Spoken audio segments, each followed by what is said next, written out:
Israeli বাহিনীর হাতে নিহত সশস্ত্র ও বেসামরিকদের পরিবারকে পিএর পক্ষ থেকে দেয়া শহীদি ভাতা থেকেও অর্থ কেটে রাখছে ইসরায়েল। ইসরায়েল ও হামাসের প্রায় 11 মাস ধরে চলা যুদ্ধে গাজার অর্থনীতি ধ্বংস হয়ে গেছে। অন্যান্য ক্ষেত্রের মতোই ব্যাপক ধস নেমেছে কৃষি খাতে। যুদ্ধের কারণে গেল বছরের তুলনায় গাজার কৃষি সম্পদের পরিমাণ 91% কমে গিয়েছে। কেবল গাজা নয়, যুদ্ধের প্রভাব পড়েছে ফিলিস্তিনি অধিকৃত পশ্চিম তীরেও, এবং সেখানেও বেকারত্ব বেড়েছে প্রায় 3 গুণ। আরও জানাচ্ছেন ঋতু সাহা।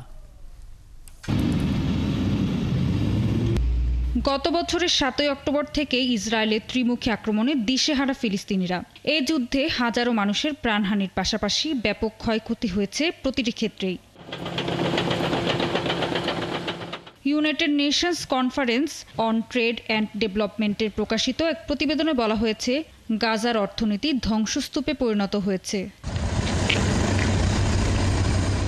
এদিকে আংটাডের deputy secretary general Pedro Manuel Moreno বলেছেন, ফিলিস্তিনের অর্থনীতির দ্রুত পতন হচ্ছে।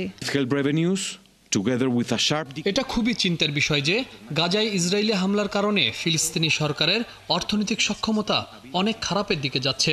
2023 সালের তুলনায় গাজার জিডিপি 8.1% কমে গিয়েছে। প্রতিবেদনে আরও বলা হয়, ক্রমহ্রাসমান আন্তর্জাতিক সহায়তা ও রাজস্ব এবং ইসরায়েলের বাধার কারণে 2019 সাল থেকে এখন পর্যন্ত জাতিসংঘের তহবিলের পরিমাণ প্রায় 1400 কোটি মার্কিন ডলারের ঘাটতি তৈরি হয়েছে। ফলে ফিলিস্তিনিদের ওপর আর্থিক চাপ আরও বাড়ছে। এর আগে ইসরায়েলের অর্থমন্ত্রী ফিলিস্তিনি তহবিল আটকে দেওয়ার নির্দেশ দিয়েছেন।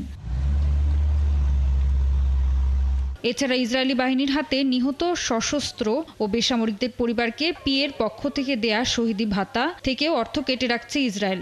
আংটাড আরও জানিয়েছে, যুদ্ধের শুরু থেকে গাজা এখন পর্যন্ত প্রায় 3 লাখ মানুষের চাকরি হারিয়েছেন। এছাড়া দেশটিতে বেকারত্বের হার 12.9% থেকে বেড়ে 32% পৌঁছেছে।